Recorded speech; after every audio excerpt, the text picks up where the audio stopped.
मैं हूं कलीमुल्ला। आज हम बात करेंगे एक्सपोर्ट सीरीज में लेसन 3 के बारे में। हमारे साथ हैं अली अकबर साहब। अस्सलाम वालेकुम सर, क्या हाल है? वालेकुम अस्सलाम कलीमुल्ला। मैं ठीक हूँ, आपका क्या हाल है? अल्हम्दुलिल्लाह सर, मैं ठीक हूं। सर आप हमें ये बताएं कि एक्सपोर्ट टॉपिक का लेसन 3 जो है, इसमें हमारे भाइयों को क्या सीखने को मिलेगा और ये टॉपिक किस बारे में है? जी कलीमुल्ला, ये टॉपिक बहुत ही अहम है। बहुत शुक्रिया सर। लेसन 3 में हम टॉपिक जो है आज का हमारे पास है importance of product selection in export and which factors we should consider while choosing and finalising product for export. यानी कि आप जो एक्सपोर्ट के लिए प्रोडक्ट सेलेक्ट करते हैं वो प्रोडक्ट कौन सी होनी चाहिए, उस प्रोडक्ट को कौन से फैक्टर्स इफ़ेक्ट करते हैं, और आपको प्रोडक्ट फाइनल करने के लिए किन किन चीज़ों को मद्देनज़र रखना चाहिए। तो इसमें थोड़ा सा जो ओवरव्यू है वो मैं आपको बता देता हूँ कि इसमें आ जाता है कि आप प्रोडक्ट जिस मार्केट में आप सेल करना चाह रहे हैं उस मार्केट की डिमांड क्या है, और उसके साथ साथ प्रोडक्ट की प्राइस क्या है, और प्रोडक्ट पर जो सीजनल इफ़ेक्ट विंटर या समर का क्या इफ़ेक्ट होता है, पैरिशेबल आइटम है या नॉन पैरिशेबल आइटम है। इसके साथ साथ पैकिंग की रिक्वायरमेंट्स क्या है, क्वालिटी की रिक्वायरमेंट क्या है, साइज़ क्या है, कार्गो आप किस तरह से हैंडल करेंगे, सेफ्टी, और इसके साथ साथ इंश्योरेबल है या नहीं है। प्रोडक्ट सिलेक्शन जो होती है बिजनेस के अंदर, ये रीढ़ की हड्डी की हैसियत रखती है। अगर आप राइट प्रोडक्ट सेलेक्ट कर लेते हैं और राइट मार्केट के लिए, तो आप ज़रूर कामयाब होते हैं। इसलिए इन फैक्टर्स को मद्देनज़र रखते हुए आज का लेक्चर बहुत ही अहम है। चलते हैं कंप्यूटर स्क्रीन पर। बहुत शुक्रिया। जी सर, माशाल्लाह, बहुत शुक्रिया सर आपका। इस टॉपिक पर मजीद डिटेल के लिए कंप्यूटर स्क्रीन की तरफ चलते हैं। जी अस्सलाम वालेकुम, वेलकम टू द स्क्रीन। इसमें आज हम इंशाल्लाह लेसन 3 करने जा रहे हैं एक्सपोर्ट के हवाले से। तो ये जो एक्सपोर्ट इंपोर्ट कोर्स हमने किया है, इसी हवाले से इंशाल्लाह तकरीबन हमारा 100 या इससे भी ज़्यादा वीडियोस होंगी। तो आज का जो लेसन है ये बहुत ज़्यादा अहम है। टॉपिक ऑफ द डे हमारा ये है कि प्रोडक्ट सिलेक्शन आप कैसे करते हैं, कौन-कौन से फैक्टर्स होते हैं जो इस प्रोडक्ट सिलेक्शन के लिए आपको कंसीडर करना पड़ते हैं, और जब आप प्रोडक्ट फाइनलाइज करते हैं तो आपको किन चीज़ों को मद्देनज़र रखना चाहिए। बहुत ही अहम टॉपिक है, importance of product selection in export and which factors we should consider while choosing and finalizing product for export। आपका सारा बिजनेस ही आपकी प्रोडक्ट सिलेक्शन पे डिपेंड करता है। अगर आप गलत प्रोडक्ट सिलेक्ट कर लेते हैं तो आपकी कामयाबी के चांसेस यहीं पर कम होना शुरू हो जाते हैं।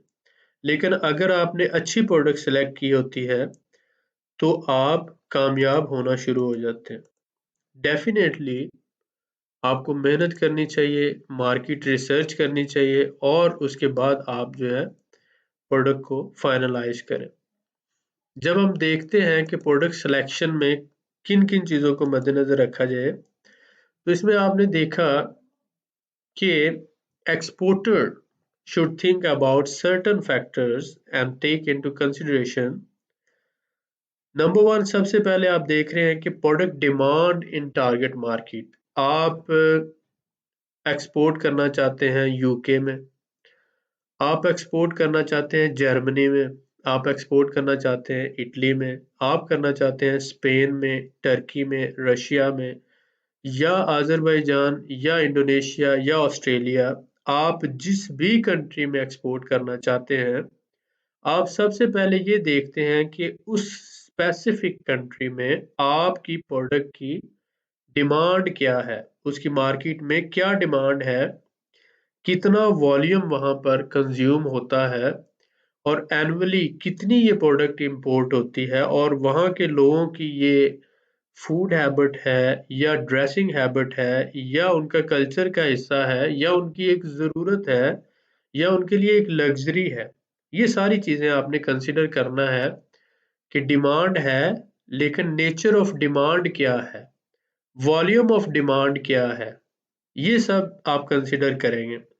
उसके बाद फिर प्रोडक्ट प्राइस आप देखेंगे कि आपकी जो प्रोडक्ट प्राइस है वो किस हद तक है, यानी कि आप गरीब लोगों को टारगेट कर रहे हैं उस कंट्री के, दरमियाने तबके को टारगेट कर रहे हैं, या आप उस कंट्री के अमीर लोगों को टारगेट कर रहे हैं। आपकी प्रोडक्ट सिर्फ इलीट क्लास के लोग खरीद सकते हैं, या दरमियाना तबका खरीद सकता है, या ये गरीब लोगों के लिए है। फिर आप उस कंट्री की जो पेइंग पावर है, जिसे आप बाइंग पावर कहते हैं, उससे आप कंपेयर करते हैं। अगर तो उस कंट्री के 80% लोग इतनी कैपेसिटी रखते हैं कि आपकी प्रोडक्ट खरीद सकें, तो इसका मतलब ये है कि आपको उस कंट्री में काम करना चाहिए। अगर 5 या 10% लोग ही वो प्रोडक्ट खरीद सकते हैं, तो फिर ऐसी प्रोडक्ट को उस कंट्री में आप एक्सपोर्ट ना करें। बाकी मर्जी तो आपकी है, हम यहाँ पर सिर्फ बिजनेस को डिस्कस कर रहे हैं। प्रोडक्ट अफेक्ट बाय क्लाइमेट और वेदर सीजन, आपने ये देखना है कि प्रोडक्ट जो आप फाइनलाइज कर रहे हैं, क्या वो लेदर जैकेट है जो सिर्फ सर्दी में पहनी जा सकती है, क्या वो कॉटन के कपड़े हैं जो सिर्फ गर्मी में पहने जा सकते हैं, क्या वो ऐसी प्रोडक्ट है जो एक सीजनल प्रोडक्ट है, या वो सर्द मुल्कों के लिए है, या वो गर्म गर्म मुल्कों के लिए है, विंटर के लिए है, समर के लिए है, या ऐसी प्रोडक्ट है जिसपे किसी सीजन का कोई फर्क नहीं पड़ता, इफेक्ट नहीं करता, वो पूरा साल ही सेल होती है, परचेज होती है। जब ये सारी चीजें आप कंसिडर करते हैं, तो उसके बाद फिर आप जो है आगे अपनी प्रोडक्ट को फाइनलाइज करते हैं। इसके बाद आप देखते हैं कि जो आपकी प्रोडक्ट है ये पेरिशेबल आइटम है या नॉन पेरिशेबल आइटम है। पेरिशेबल आइटम वो होती है जो, जैसे सब्जियां हैं, फल हैं, कुछ दिनों तक रह सकती है, उसके बाद खराब हो जाती हैं। अगर आपकी शिपमेंट कहीं डिले हो जाती है, लेट हो जाती है, पैकिंग अच्छी नहीं होती, तो ये प्रोडक्ट खराब हो जाती है और आपका लॉस हो सकता है। नॉन पेरिशेबल आइटम ऐसे होती है जैसे टॉवल है, बेड शीट है, गारमेंट्स हैं, ये नॉन पेरिशेबल आइटम है, ये खराब नहीं होते। इसके बाद फिर प्रोडक्ट पैकिंग रिक्वायरमेंट, बहुत सी प्रोडक्ट जैसे केमिकल्स हैं, उनकी सर्टन लोगोज बनाना होते हैं, साइंस होते हैं, डिफरेंट चीजें होती हैं और पैकिंग की रिक्वायरमेंट होती है। इसके अलावा जो है, आप बहुत सी प्रोडक्ट लेते हैं, उनकी एक सर्टन, जैसे शीशा है उसकी अपनी रिक्वायरमेंट है, गोश्त की जो है अपनी रिक्वायरमेंट है, इसी तरह ग्लास है, इसी तरह से केमिकल्स हैं, इस तरह से जो है फार्मास्यूटिकल्स आ जाते हैं। तो हर किस्म की प्रोडक्ट जो है उनकी अपनी एक रिक्वायरमेंट होती है, ये चीजें भी आपने जहन में रखनी है। उसके बाद प्रोडक्ट क्वालिटी रिक्वायरमेंट आ जाती है। जिस मार्केट में आप प्रोडक्ट एक्सपोर्ट कर रहे हैं, उस कंट्री की कौन सी क्वालिटी को वो एक्सेप्ट करते हैं। जैसे कि आजकल जो है इंटरनेशनल स्टैंडर्ड ISO 14001 के तहत, या जो डिफरेंट क्वालिटी के स्टैंडर्ड्स हैं, वो कंपनीज जो है, आपने अगर यूरोप में एक्सपोर्ट करना है, यूके में या अमेरिका में, एक सर्टन क्वालिटी के अंदर आप प्रोडक्ट बना रहे हैं तो ही आप एक्सपोर्ट कर सकते हैं। कोई जनरल मैन्युफैक्चरर उसको एक्सपोर्ट नहीं कर सकता जब तक उसके पास क्वालिटी सर्टिफिकेशन ना हो। तो इसके लिए फिर ज़रूरी है कि आप जो प्रोडक्ट एक्सपोर्ट करना चाहते हैं, क्या उस कंट्री में इसकी इजाज़त है और उस कंट्री की फर्दर क्वालिटी रिक्वायरमेंट क्या है। इसके बाद प्रोडक्ट साइज़ आ जाता है। प्रोडक्ट साइज़ क्यों अहम है? क्योंकि कार्गो जो है, शिपमेंट है, छोटी प्रोडक्ट होगी, दरमियाने साइज़ की होगी, तो आपको कार्गो के अखराजात जो है उसी तरह से कम पड़ेंगे। जैसे फ़र्ज़ कर लें हमारे यहाँ नमक जो साल्ट है बहुत ज़्यादा सस्ता है, लेकिन उसकी कार्गो बहुत ज़्यादा पड़ जाती है, तो इस वज़ह से वो सूटेबल नहीं रहता। या इसी तरह से पत्थर आ जाता है, स्टोन आ जाता है, या फर्नीचर आइटम्स आ जाते हैं, बहुत सी ऐसी चीज़ें हैं। तो प्रोडक्ट साइज़ जो है ये बहुत ज़्यादा मैटर करता है कि आप जो प्रोडक्ट फाइनल कर रहे हैं, कार्गो के हवाले से भी इन फैक्टर्स को आपने मद्देनज़र रखना है।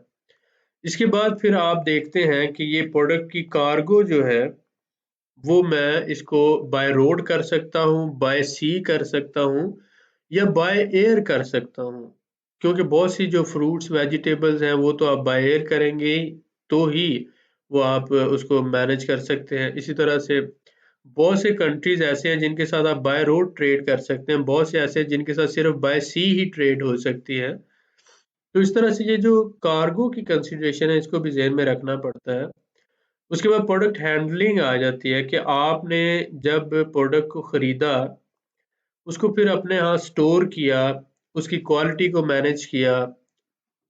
हर प्रोडक्ट का एक बाइंग सीजन होता है, उसकी प्रोसेसिंग होती है, उसका एक लाइफ साइकिल होता है। ये सारी चीजें आपने कंसिडर करना होती है। इसी तरह से प्रोडक्ट सेफ्टी जो है ये आ जाता है। आप ये देखें कि बहुत सी ऐसी प्रोडक्ट्स हैं, जैसे मैंने बताया ग्लास है या केमिकल्स हैं, तो इसकी एक सर्टेन सेफ्टी रिक्वायरमेंट्स होती हैं, पैकिंग उस तरह की होनी चाहिए।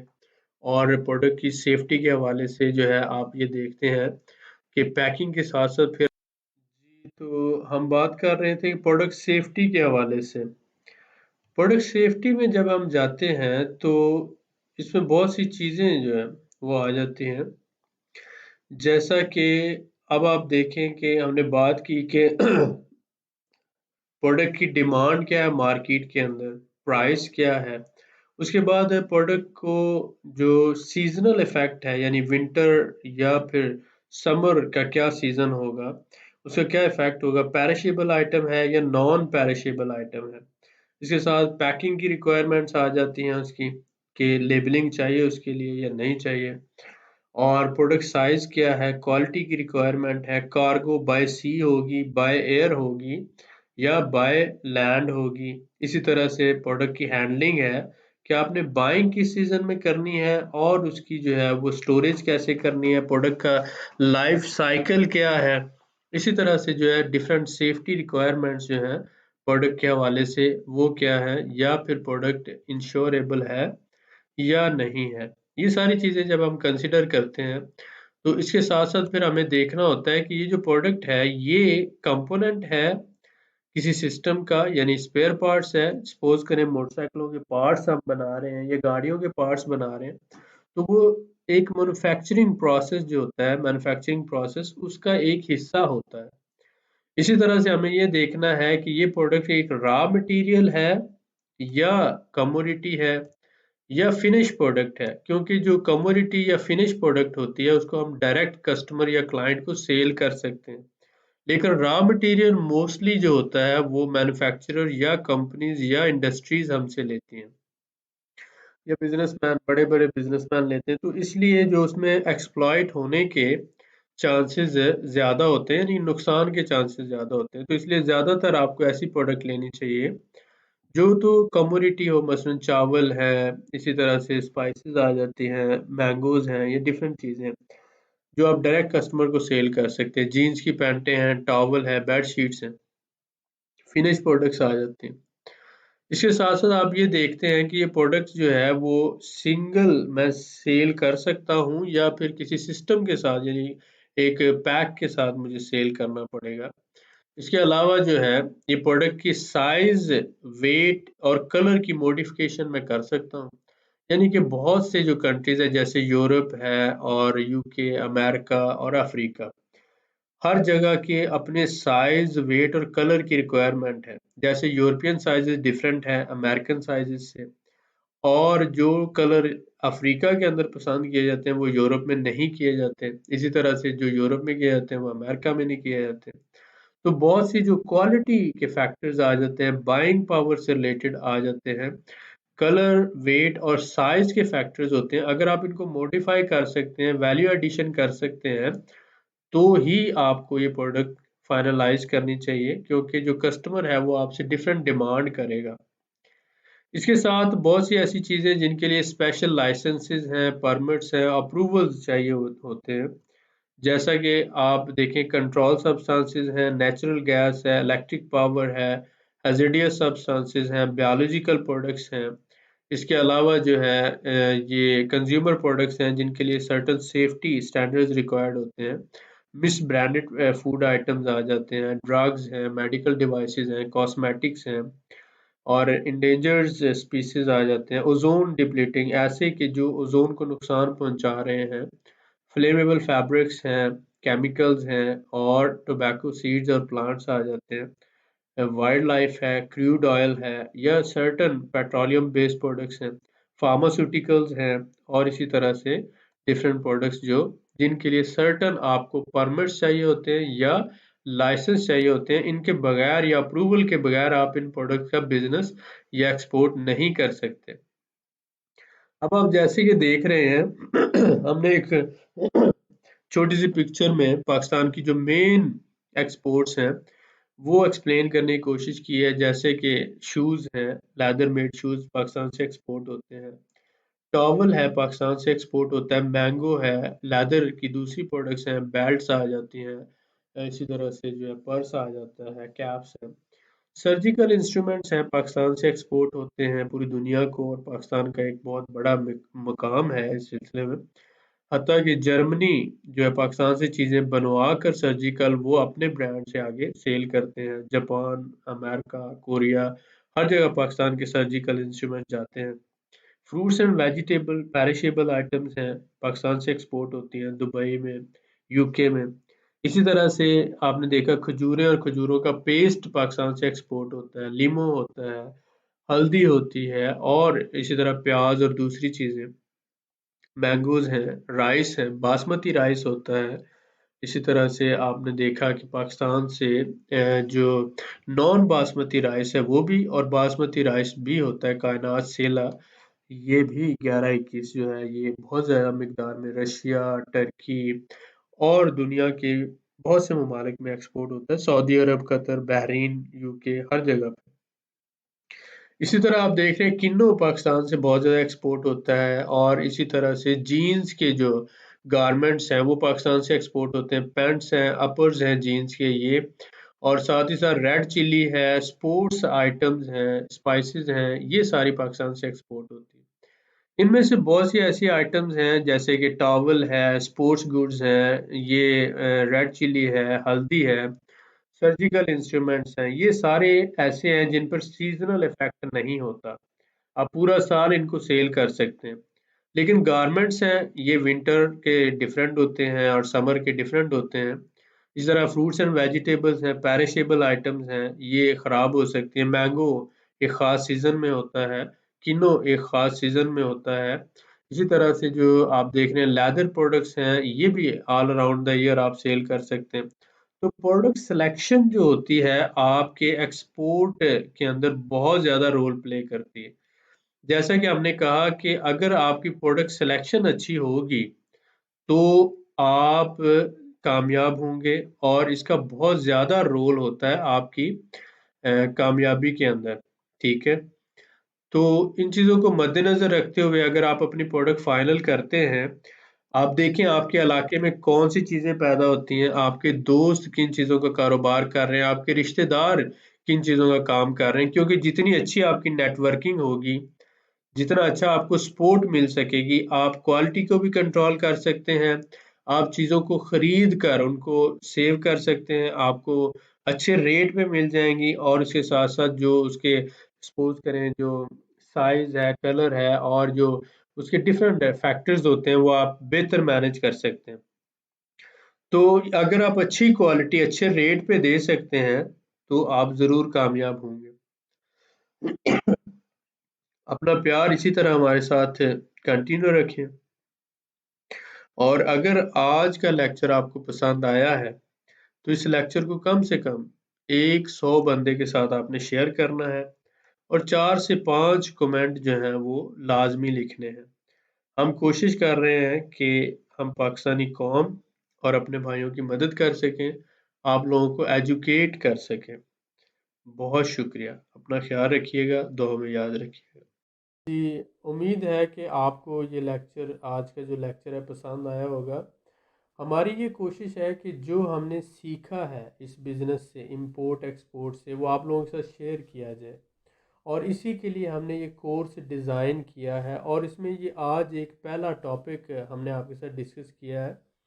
इसी पर फर्दर तकरीबन 100 या इससे भी ज़्यादा वीडियो सिर्फ एक्सपोर्ट से रिलेटेड होंगी, जिसमें एक्सपोर्ट के procedure, documentation, packing, product quality, standards, हर चीज़ को हम डिस्कस करेंगे।